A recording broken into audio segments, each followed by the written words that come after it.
tell me, why are you choosing to run for school board? Well, I'm running for school board because I'm actually a stakeholder. My children went to public schools. My grandchildren are currently in public schools. I am from this area. Grew up in Jacksonville, native born, native raised, Grand Park, Paxson High School, Edward Waters. And I just see things based on my operational experience in my 30 years of military and working at Florida State College that can be enhance the what needs to be done on the school board. Gotcha.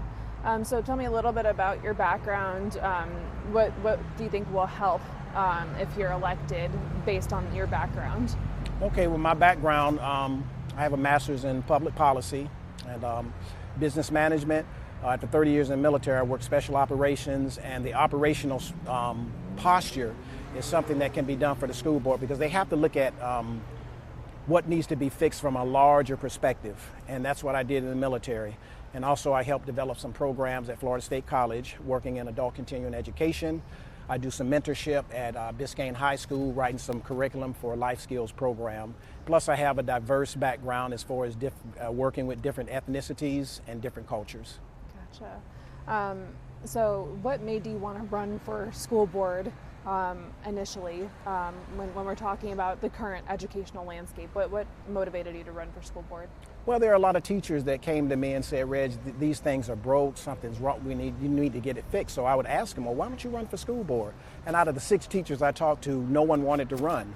When my grandkids got here and got in the system and I saw some of the curriculum, I saw some of the things that were going on, especially the budget, I said, I'll give it a run and see if I can't give some of my expertise in education. And that's what prompted me to run.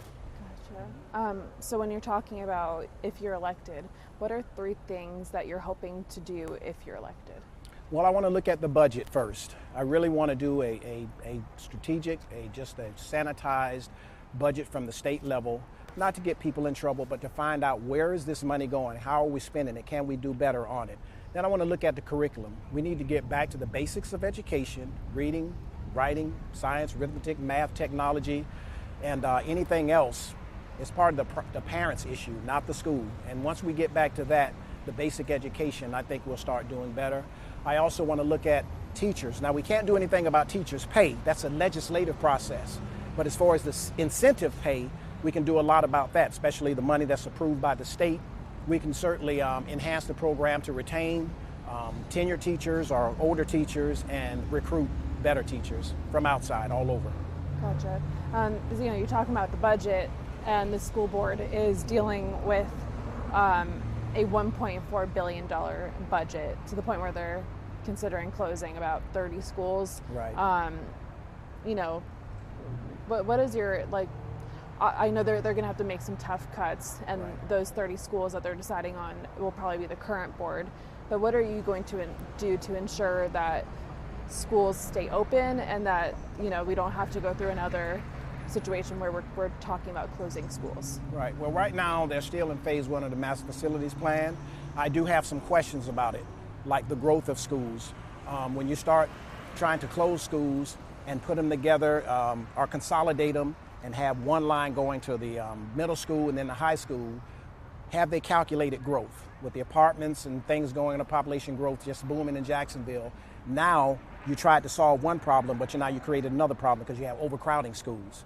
So what I want to look at is the master facility plan, talk to the third-party vendor, and find out, is there a way forward? Because right now, my thing would be to keep schools open as much as possible. I don't think anybody should have to deal with their neighborhood school being 15 miles away or 20 miles away or whatever the distance is. Gotcha. And we're also talking about dwindling enrollment. That's what they've said, has contributed to some of this budget issue. What are you going to, if you're elected, what are you going to do to attract more families to Duval County schools? Duval County Schools has to do a better job of marketing. Some people don't understand that, but when you look at their website, that's what you're looking at. Can the school fulfill what the parents want? And that's a quality education. And what are we going to do to get there? If you don't articulate that to parents, then they're going to send their kids to charter schools where they think it's better.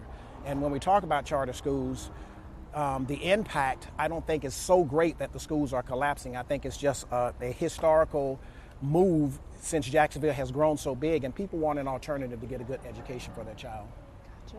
Because I know I talk with a lot of parents and I hear it a lot that people are concerned that charter schools aren't held to the same standard as your regular traditional public schools, and then you also have the conversation of vouchers and how the money doesn't necessarily always follow the child if they come back to Duval County schools. So what are your stance on what's your stance on vouchers, and what would you want to do, what would you do if you're elected to address the issues with charter schools that people have?